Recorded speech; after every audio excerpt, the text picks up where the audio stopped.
డోర్‌వేకి స్వాగతం. A manual to self సూచనలు లేదా సమాచారాన్ని అందించే స్వీయ శోధన సాధనం. నౌ ఈ రిజల్టెంట్ ఇంటెన్సిటీలో రకరకాల కేటగరీస్ రిఫర్ అయ్యాయి ఇంతకుముందు వీడియోలో. వాటి గురించి డీటెయిల్‌గా చూద్దాం. సో, రిజల్టెంట్ ఇంటెన్సిటీ ఫస్ట్ ఇది క్లారిటీ ఉంది గదా! ప్రతి వాడుతున్న ప్రతి టెర్మినాలజీ ఏం చెప్తోందనేది లోపల మైండ్‌లోకి రిఫర్ అవ్వాలి. రిజల్టెంట్ ఇంటెన్సిటీ ఏంటంటే ఇంపల్సెస్ లోపలికొచ్చిన తర్వాత నీ థింకింగ్ ఇన్‌స్ట్రుమెంట్ ఏదైతే ఉందో అక్కడ ఉండే I centre, E centre, S centre decoding process చేస్తాయి. ఈ డీకోడింగ్ ప్రాసెస్ ఒక టోటల్ వాల్యూ ఏదైతే ఉందో ఇంటెన్సిటీ అది రిజల్టెంట్ ఇంటెన్సిటీ అన్నమాట. ఈ రిజల్టెంట్ ఇంటెన్సిటీ ఐఈఎస్ యొక్క డీకోడింగ్ ప్రాసెస్ బట్టి, ఆ వచ్చిన ఇన్ఫర్మేషన్ బట్టి అది ప్లస్ అవ్వచ్చు, మైనస్ అవ్వచ్చు. నెక్స్ట్ దాని ఇంటెన్సిటీ మాగ్నిట్యూడ్ కొంతుంటుంది. ఈ ప్రాసెస్ అవుతున్నప్పుడు ఐఈఎస్ అనేవి 2:4:8 రేషియోలో ఉంటే ఇంప్రాపర్ రేషియో అంటారు. ప్రెజెంట్ ఇది normal ratio. Almost all humanity మొత్తానికి.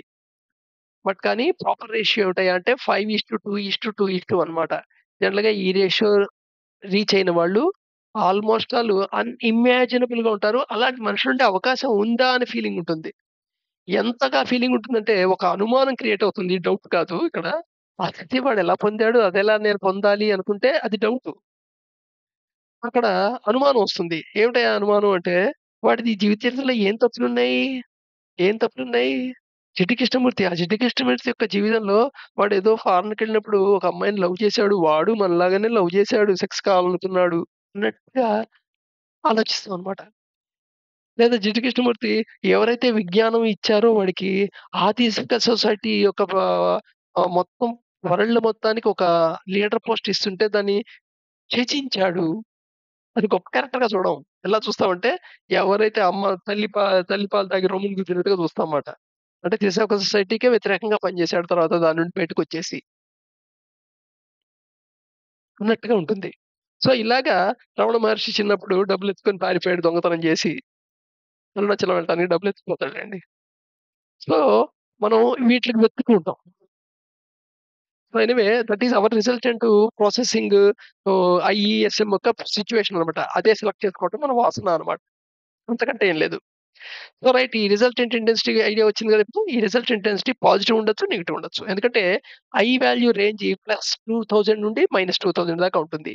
ఈ యొక్క రేంజ్ +4000 నుండి -4000 మధ్యలో ఉంటుంది. అలాగే ఎస్ వాల్యూ +8000 నుండి -8000 మధ్యలో ఉంటుంది. ఎమ్ మటుకు 0 నుండి +2000 అని ఉంటుంది గానీ, మైనస్ వాల్యూ దానికుండదు. అందుకని దాని ప్లస్ అని చెప్పట్లా. అందుకని త్రిగుణాల్లో సత్వ, రజో, తమో గుణాల గురించి మాట్లాడారు గానీ, ఈ మొబిలిటీ గురించి మాట్లాడరు. సో, సపోజ్ ఇంపల్స్ లోపలికొచ్చింది. ఐ +1000 అయింది. ఈ +2000 అయింది. ఎస్ +3000 అయింది. సో, టోటల్ 3 టోటల్ అయిపోతుంది. ఆ టోటల్ మాట. పాజిటివ్ ఇంటెన్సిటీ వచ్చింది. అదే సపోజ్ ఐ మైనస్ వచ్చింది. ఈ మైనస్ వచ్చింది. ఎస్ మైనస్ వచ్చింది. నెగెటివ్ ఇంటెన్స్ అవుతుంది. ఒక ఐ ప్లస్ వస్తుంది. ఈ అండ్ ఎస్ ఏమో మైనస్ వస్తుంది.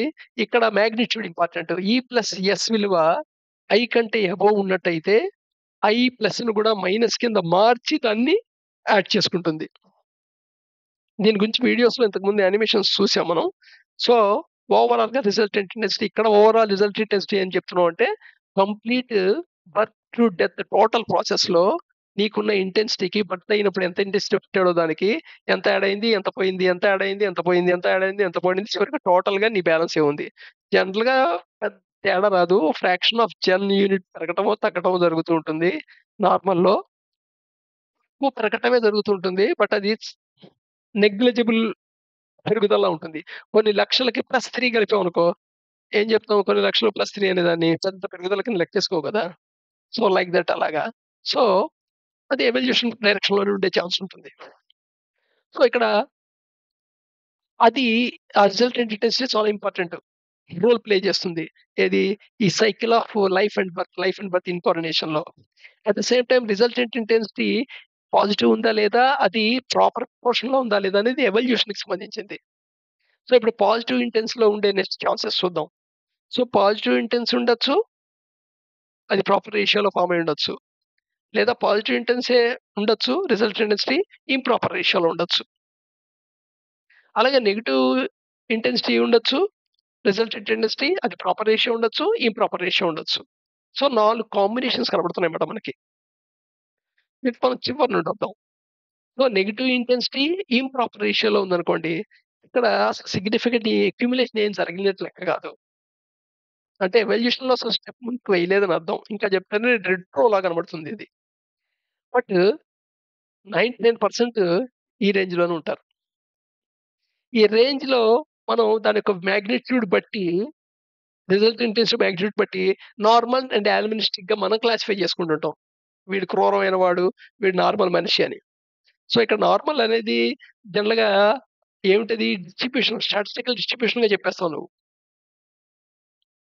ఒక క్లాస్ రూమ్‌లో తీసుకుంటే మార్కులొచ్చిన వాళ్ళు తక్కువ మందుంటారు. బాగా 0 మార్కుల దగ్గరికి వచ్చినోళ్ళు తక్కువ మందుంటారు. యావరేజ్ మార్కులొచ్చిన వాళ్ళు ఎక్కువ మందుంటారు. అందుకని క్లాస్ యావరేజ్‌ని తీసుకొని ఓవరాల్ క్లాస్ పెర్ఫార్మన్స్ గురించి మాట్లాడుతూ ఉంటారు. అలాగా మనుషుల్లో గూడా ఈ పర్టిక్యులర్‌గా ఇంప్రాపర్ రేషియోలో నెగెటివ్ ఇంటెన్సిటీ ఉంటుంది. అలాగే పుడుతుంటారు. అందుకని ఇది చెప్పడానికే జన్మతః పాపి కింద లెక్కేస్తుంటారన్నమాట. అందుకని మన దీంట్లో అయితే జన్మతః అందరూ శూద్రులే అని జెప్పుంటుంది వేదంలో. వేదంలోను, ఉపనిషత్తులోను నాకు కరెక్ట్‌గా తెలీదనుకోండి. నేను విన్న మాట ఇది. సో, జన్మతః శూద్రులు తర్వాత వాళ్ళు కర్మని బట్టి వాళ్ళు విప్రుల కింద, లేదా బ్రాహ్మణుల కింద, లేదా క్షత్రియుల కింద, వైశ్యుల కింద మారుతూ ఉంటారు. సో, అదనమాట. అందుకని జస్ట్ నార్మల్ రేంజ్ గురించి మాట్లాడుతున్నాననమాట ఇక్కడ. ఎక్కువ ఈ శాతం ఉంటుంటారు. సో, దీంట్లో ఎక్స్‌ట్రీమ్ ఈ వాల్యూ, ఎక్స్‌ట్రీమ్ ఎస్ వాల్యూ ఉన్నవాళ్ళు పర్వర్టెడ్‌గా కనబడుతుంటారు. ఇక ఆల్‌మోస్ట్ ఆల్ హ్మ్. ఇక క్రూడ్ యానిమల్ కింద లెక్కేసుకోవచ్చమాట. వెరీ రేర్ అని పర్సన్‌లు. జనరల్‌గా వాళ్ళు సైకలాజికల్ డిజార్డర్స్‌తో పుడుతుంటారు. దాని గురించి కూడా అంతకుముందు వీడియోలో ఒక చోట వచ్చింది. So, now proper ratio negative intensity. వీళ్ళు సక్సెస్‌ఫుల్‌గానే కనపడతారు ప్రపంచానికి. కానీ వాళ్ళు హ్యుమానిటీకి డ్యామేజ్ చేస్తుంటారు. సక్సెస్‌ఫుల్లే. కానీ హ్యుమానిటీకి డ్యామేజ్ చేస్తుంటారు. ఇలాంటి వాళ్ళ చేతిలో ఏదైనా ఒక టెక్నాలజీ గాని, ఏదైనా ఒక అద్భుత విషయం కనబడితే దాన్ని ఖచ్చితంగా హ్యుమానిటీకి డ్యామేజ్ చేయటానికే వాడతారు. ఇప్పుడు ఈ న్యూక్లియర్ ఫిషన్, సైన్సెస్ ఈ సైన్స్ డెవలప్ చేసిన సైంటిస్ట్‌లందరూ ప్రపంచాన్ని నాశనం చేద్దాం అనే ఉద్దేశ్యంతో చేసిన పని కాదు. కానీ దాని ద్వారా వచ్చే ఆటమ్ బాంబుని ప్రపంచాన్ని నాశనం చేయటానికి మాత్రమే వాడుతుంటారు కొంతమంది లీడర్స్. సో, వాళ్ళ negative intensity with proper ratio అన్నమాట. అయితే నెక్స్ట్ స్టేజ్ చూద్దాం. అదే positive intensity, improper ratio. Positive ఇంటెన్సిటీతో స్టార్ట్ అయింది వాడి లైఫ్ అంతా ఎండ్ అవుతోంది. లైఫ్ నడుస్తోంది. కానీ ఇంప్రాపర్ రేషియోతో ఉంది. ఇంప్రాపర్ రేషియోతో ఉంటే వీడు influential and helpful to humanity. వీళ్ళు ఇన్‌ఫ్లూయెన్షియల్ పీపుల్ అవుతారు. వీళ్ళకి ఫాలోయింగ్ చాలా ఫార్మ్ అవుతుంటుంది. లేదా ఇండివిడ్యుయల్‌గా గూడా సక్సెస్ అవుతుంటారు. ఈ సక్సెస్‌ఫుల్ ఇక్కడ కనబడుతుంది. ఇంప్రాపర్ రేషియో పాజిటివ్ ఉన్నా, ప్రాపర్ రేషియో నెగెటివ్ ఉన్నా సక్సెస్‌ఫిలిటీ కనబడుతూ ఉంటుంది. బట్ తేడా ఎలా చెప్తామంటే వీళ్ళు హ్యుమానిటీకి మటుకు పెద్ద హెల్ప్‌ఫుల్‌గా ఉండరు. బట్ వీళ్ళు హ్యుమానిటీకి మటుకు హెల్ప్‌ఫుల్‌గా ఉంటారు. జనరల్‌గా ఇన్‌ఫ్లూయెన్షియల్ పీపుల్ అని చెప్తూ ఉంటాం వీళ్ళని. వీళ్ళ వెనకాల పెద్ద గ్రూప్ ఫార్మ్ అవుతుంటుంది. అయితే గ్రూప్ ఫార్మ్ అయిన ప్రతి వాడిని ఇంప్రాపర్ రేషియో పాజిటివ్ ఇంటెన్సిటీ ఉందనుకోకూడదు. ఈ type proper ratio negative intensity వాళ్ళకి కూడా గ్రూప్ ఫార్మ్ అయ్యే ఛాన్స్ ఉంది. ఇప్పుడు హిట్లర్ గ్రూప్ లేదా? హ్మ్. హిట్లర్ కూడా పెద్ద గ్రూప్ ఉంది కదా! సో, అయితే ఇక్కడ ఇంపార్టెంట్ ఇక్కడ చిన్న ఆహ్, ప్రకృతి ఇచ్చిన లిమిటేషన్ ఏమిటయ్యా అంటే, ఇలాంటి ఇంప్రాపర్ రేషియో ఉండి పాజిటివ్ ఇంటెన్సిటీ ఉన్నా, ప్రాపర్ రేషియో ఉండి నెగెటివ్ ఇంటెన్సిటీ ఉన్నా, వాళ్ళని 4 జెన్ యూనిట్స్ దాటి మట్టుకు అక్యుములేషన్ అలౌ కాదు. అసలు టోటల్ ఈ ప్రాసెస్‌లో ప్రాపర్ రేషియో నెగెటివ్, ప్రాపర్ గాని, పాజిటివ్‌లో ఇంప్రాపర్‌లో గాని ఉన్నప్పుడు అది 4 జెన్ యూనిట్స్ దాటనీయదు. ఇంకా చెప్పాలంటే టోటల్ రిజల్టెంట్ ఇంటెన్సిటీ కొంచెం మినిమము, మాక్సిమం మధ్యలో మూవ్ అవుతూ ఉంటుంది. ఆ మినిమమ్, మాక్సిమంలో మధ్యలో ఏదుందో అంతకంటే మాక్సిమం పాయింట్‌కొచ్చినప్పుడు ఫ్లెక్స్ అనే ఇన్‌స్టంట్ ద్వారా ఎనర్జీని లూజ్ చేసేస్తుంది. మినిమమ్ పాయింట్‌కొచ్చినప్పుడు స్లీప్ అనే ద్వారా అక్యుములేట్ చేయడానికి ట్రై చేస్తూ ఉంటుంది. అందుకని ఇక్కడ స్లీప్ అండ్ సెక్స్ అనేవి చాలా ఇంపార్టెంట్ వాల్స్ అని చెప్పొచ్చు. ఫ్యూజెస్ అన్నమాట టోటల్ ప్రాసెస్‌కి. సో, ఫైనల్‌గా ఇక positive intensity with proper ratio అనుకోండి. వీళ్ళు యోగీస్ అని చెప్పొచ్చు. వీళ్ళే మునులని చెప్పొచ్చు. వీళ్ళు అక్యుములేట్ బియాండ్ 4 జెడ్ యూనిట్స్. 4 జెన్ యూనిట్స్ కంటే బియాండ్ వాళ్ళు అక్యుములేట్ చేయగలుగుతారు. అందుకని వీళ్ళని ఎన్‌లైటెండ్ పీపుల్ అంటారు. జనరల్‌గా ఇలాంటి వాళ్ళని ఫాలో అవుతుంటారు. వీళ్ళు చెప్పిన విషయాలు విని, దాంతో అక్కల్ట్ ఫార్మ్ అయ్యి, అక్కల్ట్ తర్వాత రిలిజియన్ కింద కన్వర్ట్ అవుతుంటుంది. తర్వాత అదే మతం కింద మారుతుంటుంది. వాళ్ళెవరు మతం ఉద్దేశంతో చేయరు. కానీ వాళ్ళు తెలుసుకుంది చెప్పాలి అని ప్రయత్నం చేస్తారు. ఈ ఎన్‌లైటెండ్ అయిన వాళ్ళు ఎవరైతే ఉన్నారో అవేర్‌నెస్‌లో ఉంటే వాటి పర్యవసానాలు వేరే అవేర్‌నెస్‌లో ఉంటే వాళ్ళు అందరికి ఎక్స్‌ప్లెయిన్ చేయడానికి వీటిలకి ఎక్కువ ఇచ్చించరు. సైలెంట్‌గా ఒక సీక్రెటివ్ లాగా వర్క్ చేస్తుంటారు.